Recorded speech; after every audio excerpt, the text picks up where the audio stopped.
Cusco, Peru. Nestled in a high river valley of the Andes Mountains, among peaks towering over 20,000 feet, this once great city served as the capital of the Inca Empire from the 13th to 16th centuries AD. In 1533, Spanish conquistadors arrived in Cusco and were astonished by the incredible stonework found at a site just north of the city called Sacsayhuamán. Above the city of Cusco, we find the megalithic site and huge ceremonial Inca complex called Sacsayhuamán. Its most prominent feature is a zigzag wall of 3 levels. Some of the stones there weigh as much as 125 tons and were moved from the quarry at least 3 miles away. Sacsayhuamán is one of the most beautiful ancient structures you will ever see in your life. There are massive, gigantic megalithic blocks, and you find the most amazing of masonry style where you can't even fit a dollar bill in between the fittings of any of the blocks. Sacsayhuamán served both as a fortress and a ceremonial center. A circular structure that lies within the megalithic walls, called Mayuk Marca, was the base of a tower where the Inca worshipped the sun god Inti. However, many experts suggest that while the Inca certainly utilized this megalithic structure, they were not the ones to build it. Standard belief is that the Inca constructed Sacsayhuamán less than 1,000 years ago.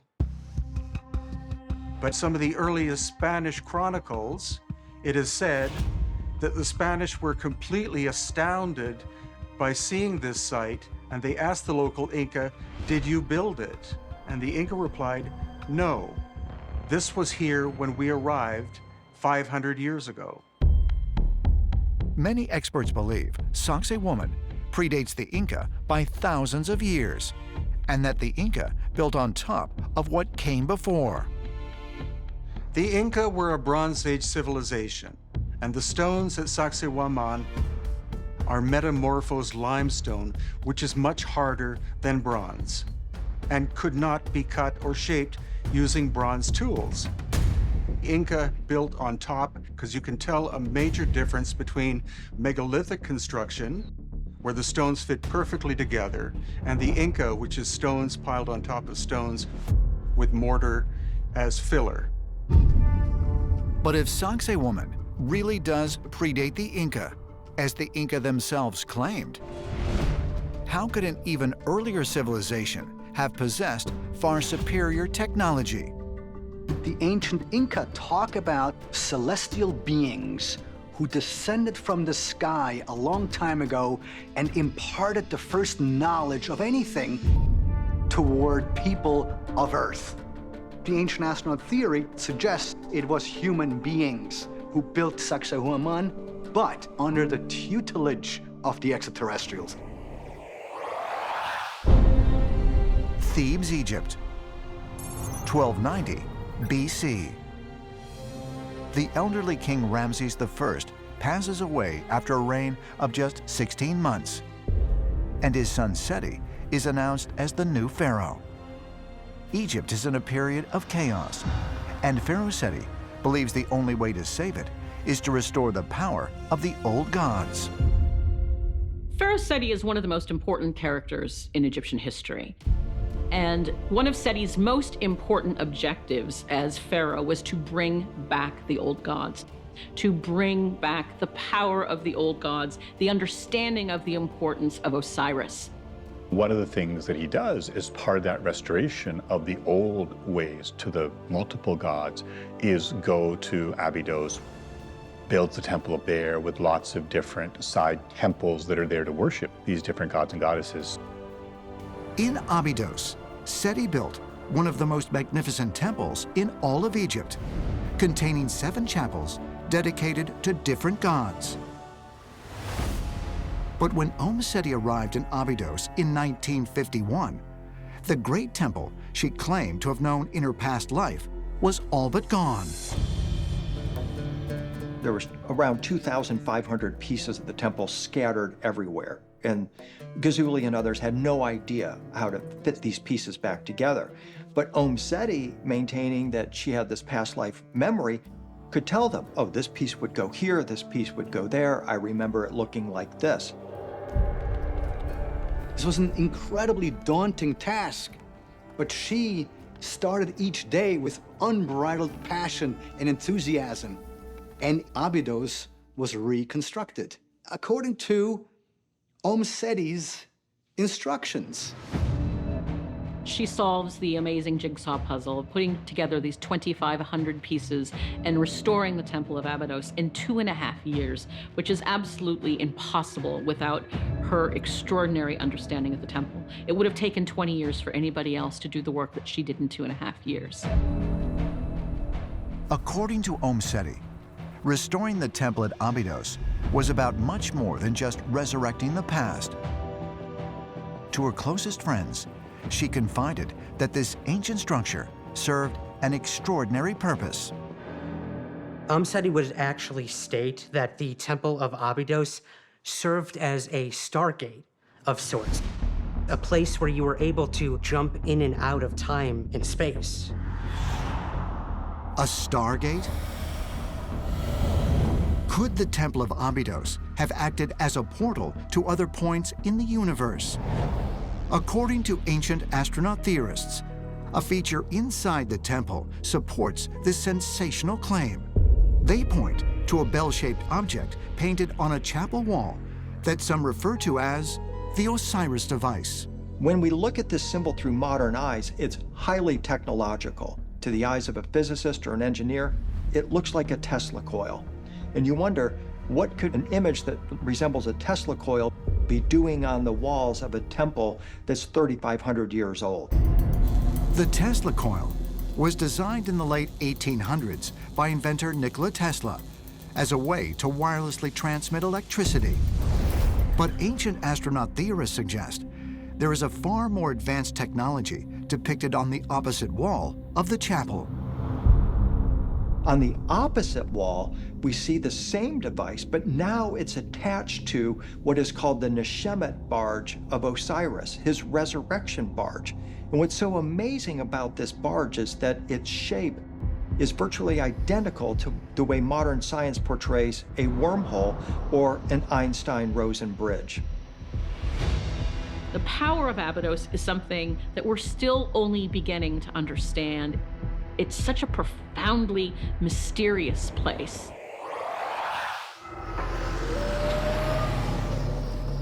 "400 miles south of El Paso, Texas, in northern Mexico, stretches a remote and rugged section of high desert. This area, near the town of Ceballos, is referred to by the locals as the Zona del Silencio, or the Zone of Silence. It's an epicenter for some of the strangest phenomena ever experienced on Earth.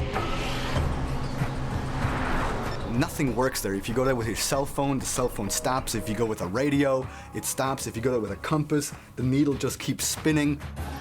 It's completely bizarre. There's strange rocks everywhere. You have strange mutated animals living in the desert in this area. You feel a strange tingling when you're there.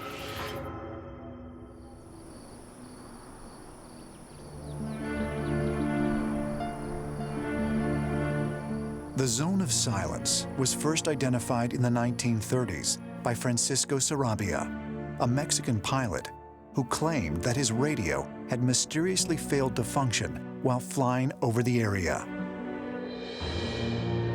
They call it Mexico's Bermuda Triangle. It's located practically on the same parallel, 28th and 26th parallel, and as a result of that, it goes and connects with the Egyptian pyramids. So all around that whole sector, there seems to be some connection between the anomalies that are occurring through these different parts of the world. As a scientist, you're trained to be skeptical, or maybe you were born that way, but we really don't believe anything. You know, nothing is proven until you actually have evidence. But I can say that Earth's magnetic field does vary across the surface by up to a few %. One of the strangest cases involving the Zone of Silence took place on July 11th, 1970, when the U.S. Air Force launched an Athena missile from its military facility in Green River, Utah. The missile was programmed to land 700 miles away at the White Sands Missile Range in New Mexico. But for some unexplained reason, the Athena missile flew hundreds of miles past the White Sands Range towards the Zone of Silence.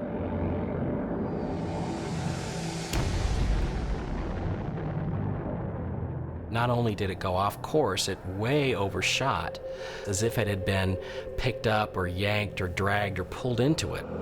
There was a NASA spokesman who even said it was weird. It was like the thing just got pulled into this area, and it ended up crashing there and breaking up into bits.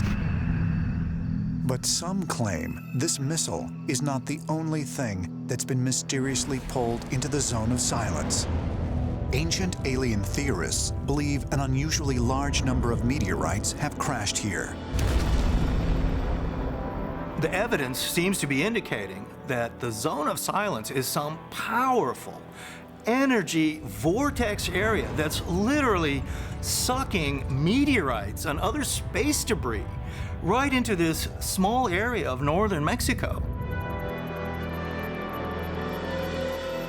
There's a high level of magnetism in the area. That's been proven by science. We know there's a magnetic signature to the entire area. Is it strong enough to attract large objects like meteorites? I think we need more research, but I don't think that research is being done right now. Starting 3,000 years ago, the Anasazi culture inhabited the region to the north, in today's American Southwest. Anasazi means ancient ones, and they paid great attention to the stars. Scientists have determined that in 1054 AD, a supernova explosion was visible from Earth. Many believe the first known drawing of this event was found inside an Anasazi cave dwelling.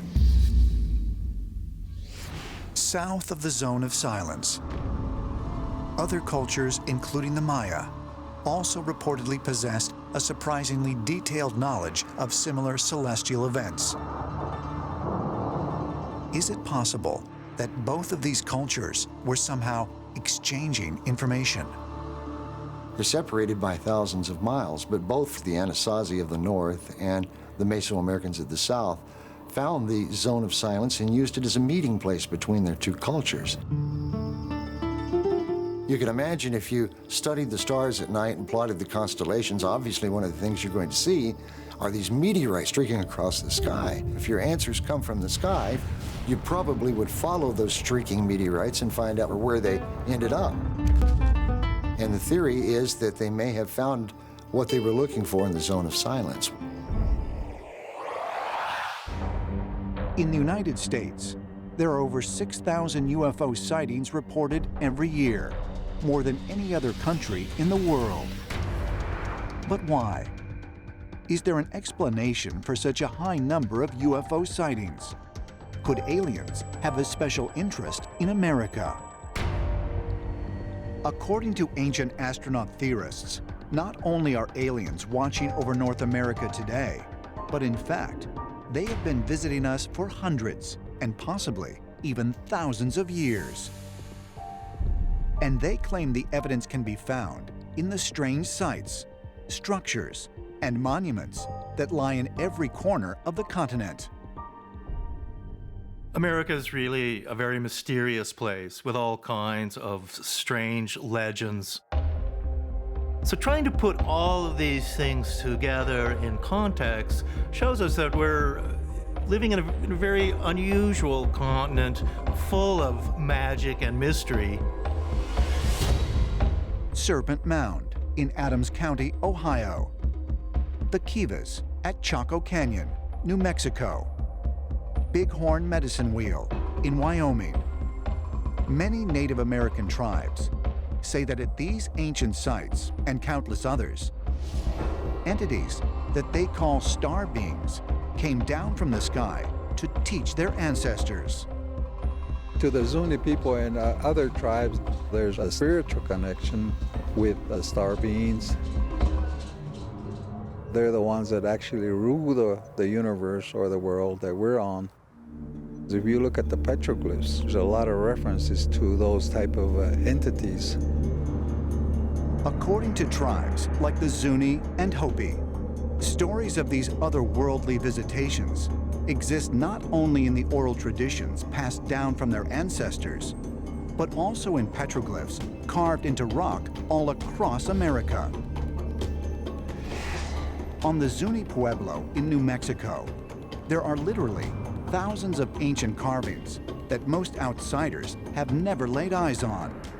And the Zuni claim that some of these petroglyphs depict visitations from star beings. There is definitely evidence that aliens visited North America in a distant past, and there are petroglyphs throughout this part of the country carved by ancient Americans that depict just that. What can you tell me about this petroglyph right here? You know, if you can see on top of it where maybe a head would be, it's kind of eroded off. But on the next part of it, there's 4 compartments, look like extension of something sticking out. Yeah, almost like legs. It could be something that they saw in the air. Isn't there a legend that beings visited on top of this mountain? Oh, yes, on all of the mesas. In conjunction with all the stories of star people descending from the sky in fiery shields and things like this, when I see a pattern like that, I always think, what if this is something that they saw and then they carved onto a rock? And a lot of these are sacred drawings. They're just not graffiti like a lot of people say they are. No, never. There was no such thing as that in those days. Look at that triangle up there. And you've got the dots around it that have been carved into the rock. They remind me like stars. Could the ancient people in this part of America really have been trying to depict encounters with alien spacecraft? There are legends and myths all around the world that can be interpreted as having been visits by extraterrestrials, and many think that such stories don't exist here in the United States. But the fact is that there are things in this country that nobody's even dreamed of. According to ancient astronaut theorists, there is evidence that otherworldly beings were not only witnessed by Native Americans, but also by the European colonists. And curiously, one of the earliest UFO sightings reported in the colonies occurred in an area that the local Wampanoag Nation claimed was a point of contact with star beings. The Hockomock Swamp, southeastern Massachusetts. Located 25 miles south of Boston, in and around the suburban town of Bridgewater, this vast wetland is infamous for being the heart of the Bridgewater Triangle. According to Native American legends, this 200 square mile region has been a hotbed of UFO sightings dating back to before Columbus arrived in the New World. Within the Bridgewater Triangle, a huge amount of interesting paranormal activity has been reported, including very high numbers of UFO sightings. Some people speculate that maybe it's the presence of the Hockomock Swamp. The very name Hockomock means place where evil spirits dwell. European colonists settled this area in the 17th century, but the stories of paranormal activity here go back long before that time. Time and time again, we see stories about beings that live in the sky, flying canoes, what are apparently spaceships that land, people that get out and interact with the Native Americans. On May 10th, 1760, in this same area where Native Americans say star beings interacted with humans, European colonists reported seeing mysterious lights in the sky. The account appeared in a publication that was read throughout the English-speaking world called the Gentleman's Magazine. According to historical records, at 10 a.m., a sphere of fire appeared that emitted a light bright enough to cast a shadow in bright sunlight. And this object was reported to be seen not only in Bridgewater, but also in Roxbury, over 30 miles away. Now that's interesting to me because the fact that people in two different cities reported seeing the same thing at the same time, to me says that they really saw something. It was seen by a huge number of people, and one observer remarked that the sound that this giant ball of light made was heard more in the middle of its travel than at the beginning, which I think is a very interesting detail that does correlate to some extent with more modern UFO reports. The Bridgewater sighting of 1760 is just one of many incredible events that took place in colonial America. It was mysterious, it was the frontier. Something was up there in the sky way before any powered flight had been invented by modern humanity.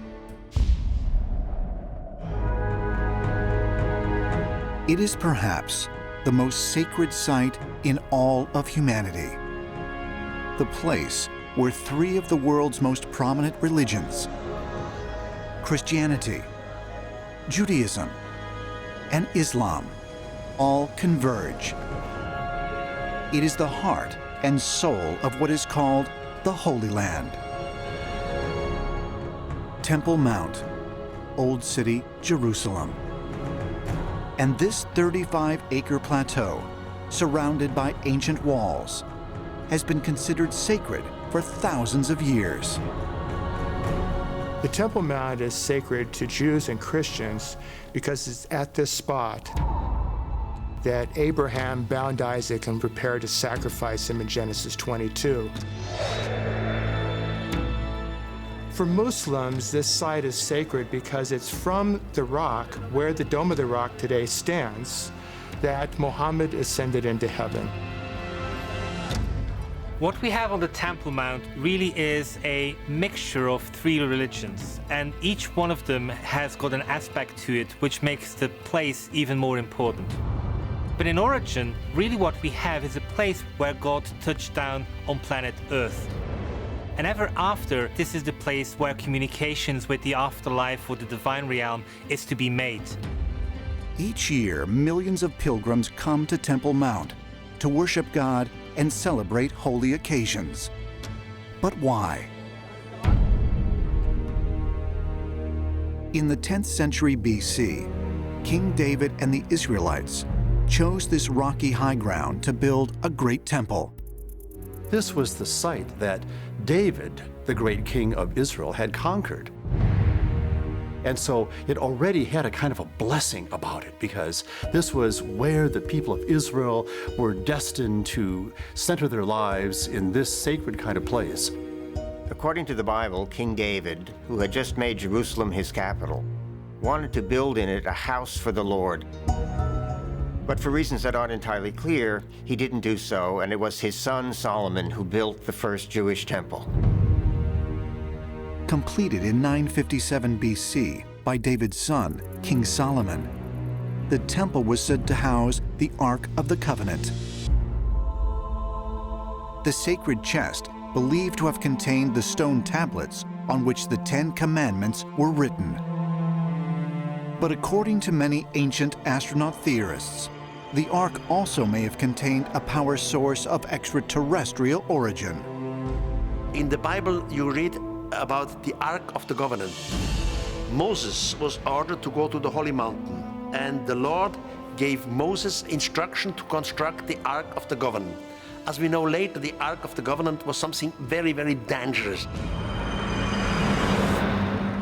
Solomon installed it in the temple, and it served as the focal point of the temple in its innermost room, the Holy of Holies, into which only the chief priest, the high priest, could go.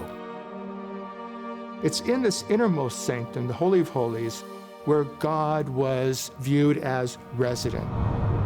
So in a sense, the Ark of the Covenant was God's throne in the Holy of Holies and the place where God reigned from Jerusalem. According to the Talmud, a central text of Judaism, King Solomon possessed a magic ring with a special symbol called the Seal of Solomon, today known as the Star of David. This special ring would allow him to accomplish things beyond what mortals could usually accomplish. And part of what he could do with that ring, with the seal on it, was control the demons. And that gave him a kind of power and an ability in the construction of that temple that others would never have had. According to Islamic text, King Solomon also had a magic carpet of green silk, sufficient for his throne and all his forces to stand on. Now, magic carpets, do they exist? Of course not. So what was it that our ancestors tried to describe in those stories? So where was he getting these strange powers? Was he really in contact with extraterrestrials who had literally given him a spacecraft to fly around in?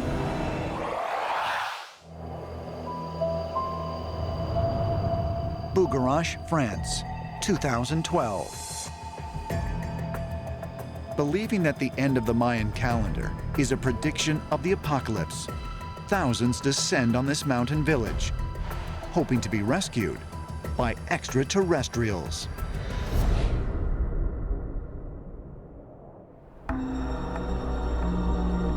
Bucharest has been known as a holy mountain since time immemorial in this part of France. There is something truly magnetic about this mountain that is bringing people to come and watch it. There is so much UFO activity. There are so many unidentified lights, unidentified objects that are seen around that mountain that people come from all over Europe to observe Bucharest. All throughout the mountain is a vast labyrinth of limestone caves. These limestone caves have led a number of people to believe that this is actually some kind of alien base, that extraterrestrials are living inside the mountain. And in fact, they've been living there for thousands of years. So what happened in 2012 is that all sorts of doomsday groups flocked to the area because they felt like it would be the only place that would be safe from the devastation and destruction that would engulf the entire planet. They believed that the aliens were going to come out and protect anybody who was encamped in the area, and that they would be the ones who would start the new world that would come afterwards. Could extraterrestrials really be living inside a mountain in France, remaining undetected for thousands of years? And if so, might there be other similar mountains secretly housing otherworldly civilizations? Mount Shasta, California. Dominating the landscape at over 14,162 feet, this mountain has inspired strange and incredible stories for thousands of years. The local Native Americans have always felt there was something special about Mount Shasta.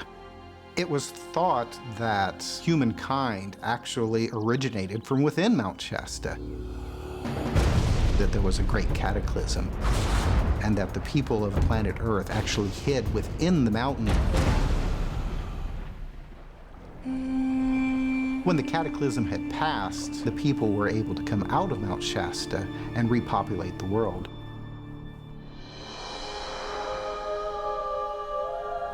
A book came out in the 1890s proposing the idea that there was a culture that lived within subterranean chambers in Mount Shasta.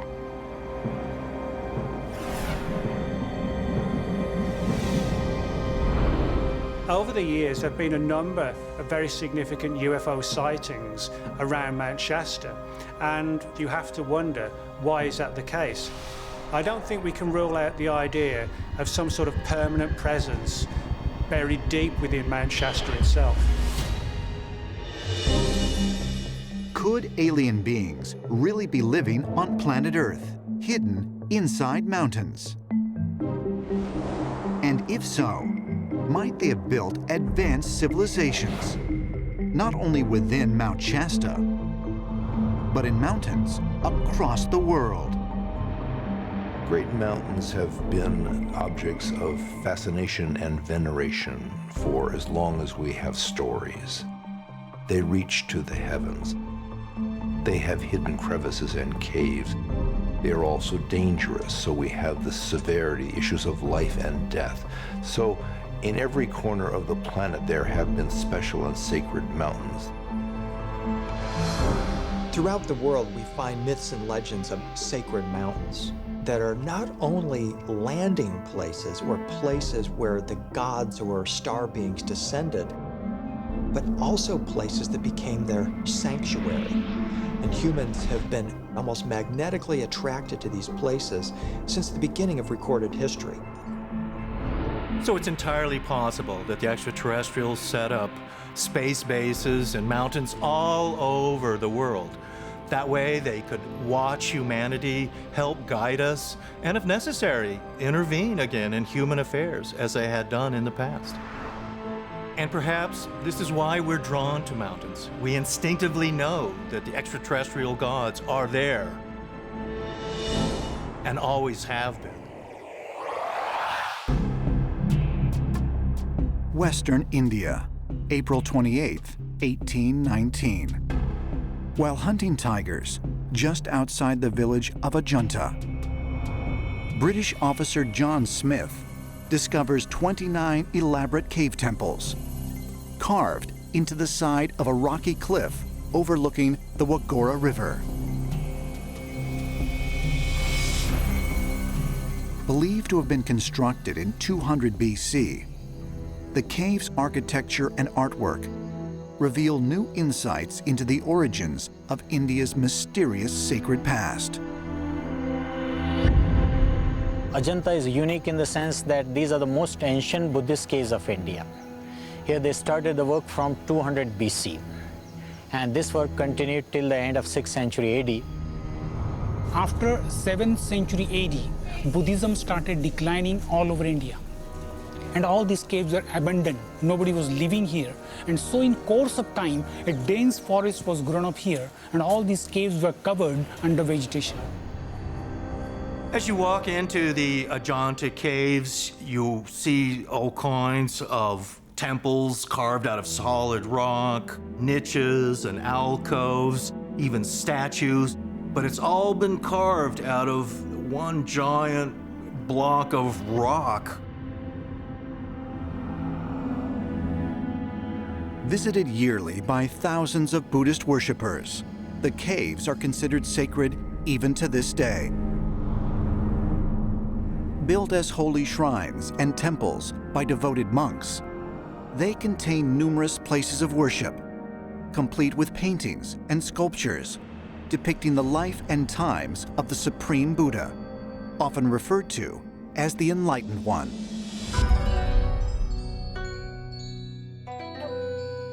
There are many different sculpted subjects at Ajanta.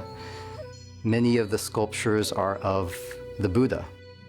In addition to those sculptures, there are various depictions of other mythological beings. These are called jatakas.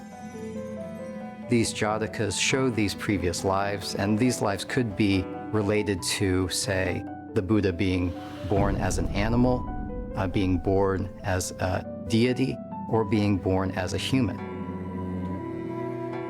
Even today, modern engineers are baffled as to how the caves could have been cut from the 70-foot-high granite cliffs more than 2,000 years ago.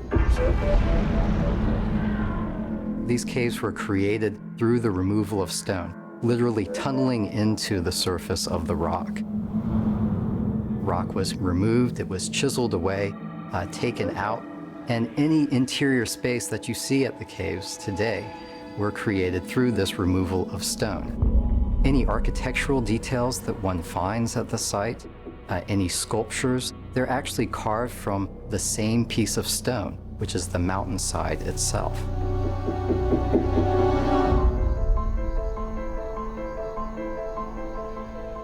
According to researchers, The Ajanta complex is significant because of the deliberate positioning of the caves around the cliffs, an arrangement that reveals an unusually advanced understanding of celestial activity.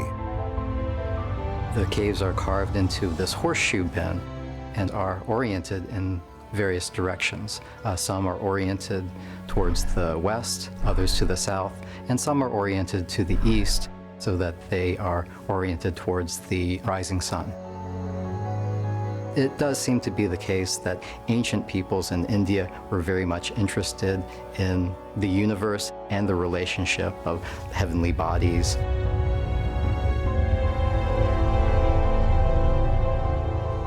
Evidence of the cave sculptors' precise knowledge of celestial movements can be found in two particular caves.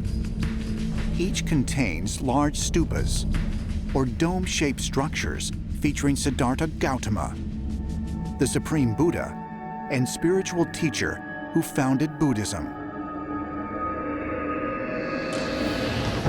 Cave 19 is oriented towards the winter solstice, and what this means is that on the day of the winter solstice, the morning sunlight would filter through this large window on the facade, and the sunlight itself would illuminate the stupa. This is also true of Cave 26 at Ajanta. It's oriented towards the summer solstice, and so on the day of the summer solstice, that light would filter and strike the stupa within it. Now, this would have been very difficult to do itself because you're cutting solid rock from inside of a cave. So you would need some pretty high-tech gear in order to tunnel and build and chip away inside of solid rock in order to really be perfectly oriented to the solstice.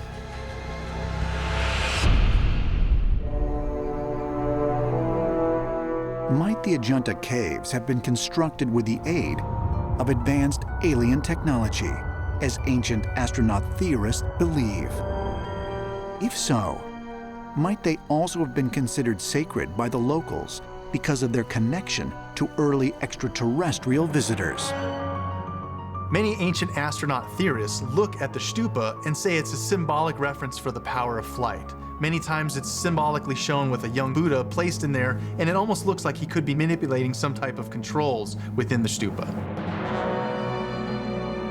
The stupas were always used as a way for Buddha to ascend or descend into the heavens.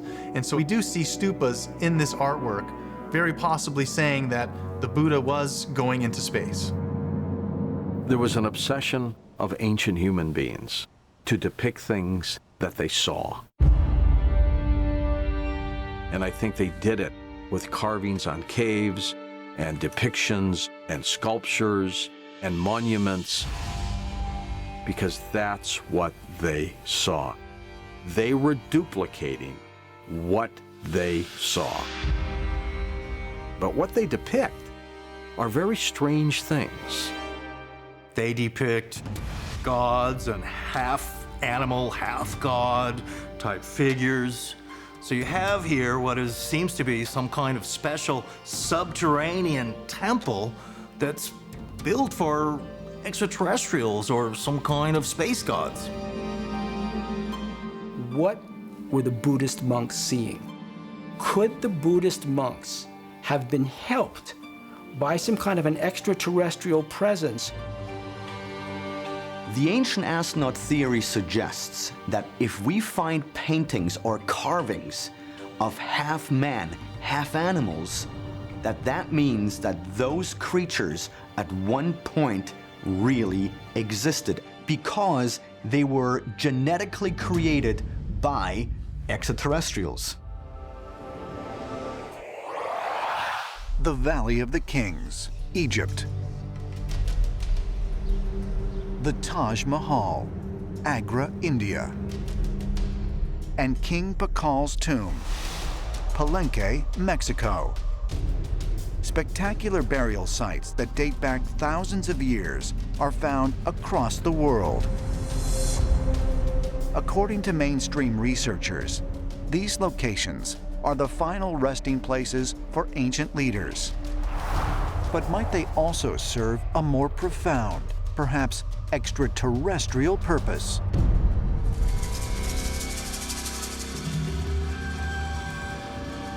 Why do we have the most massive of constructions in the far and distant past?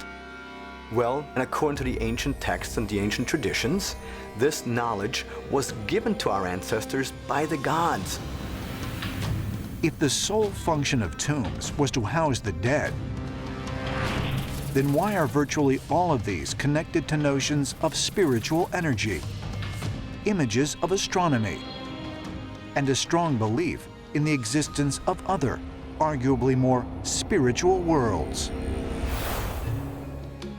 All cultures share this notion of somehow opening a doorway, opening a stargate, opening a gateway to another dimension so the soul can return. We know that it is meant because the soul is going to go on a voyage to the afterlife. In the ancient world, there was a view that this life that we have, this physical life, is our opportunity to prepare ourselves for a vast destiny that lies beyond this life. Could ancient tombs really have served another, more extraterrestrial purpose? Perhaps as portals to reunite the deceased with celestial beings. Many ancient astronaut theorists believe the answers can be found by taking a closer look at the mysterious texts of ancient Egypt.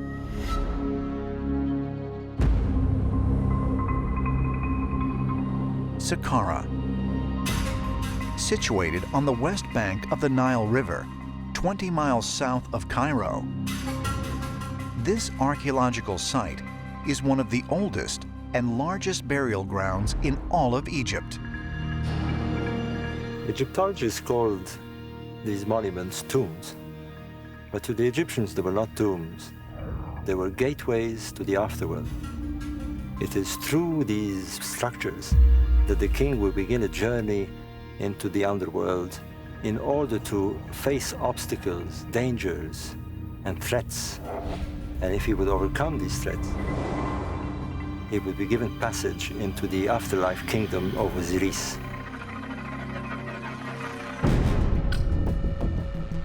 Overlooking the immense necropolis lies the pyramid of King Teti, the first ruler of Egypt's 6th dynasty. Teti built his pyramid and an adjoining mortuary temple during his reign more than 4,000 years ago. I'm walking on what's left of the ancient causeway of King Teti I. That's his pyramid. And here is his very much ruined mortuary temple. Now, this pyramid is very important. It contains the oldest religious writing in the world, the pyramid texts. According to archaeologists, the pyramid texts are a collection of ancient Egyptian religious writings that date back to 2400 BC. They contain passages about Osiris, the Egyptian god of the afterlife, and descriptions of how to prepare the pharaoh's remains during his ascent to the heavens after death. The pyramid texts are all about the stars. It's all about the king becoming a star. It's all about the king ascending to the sky and joining Osiris, Orion in the sky. But according to ancient astronaut theorists, the pyramid texts didn't only guide the pharaoh to an afterlife. They actually provided instruction on how the pharaoh could travel to other worlds. What is important to realize is that the ancient Egyptians say that about 25,000 years ago, the gods lived amongst them. Then they disappeared again. What the pyramid texts are saying is that we, the ancient Egyptians specifically, of course, are able to reach the gods again. For this we have to die, but once we're dead, we're able to join the gods once again. What we're talking about is some kind of other dimensional travel for the soul to undertake.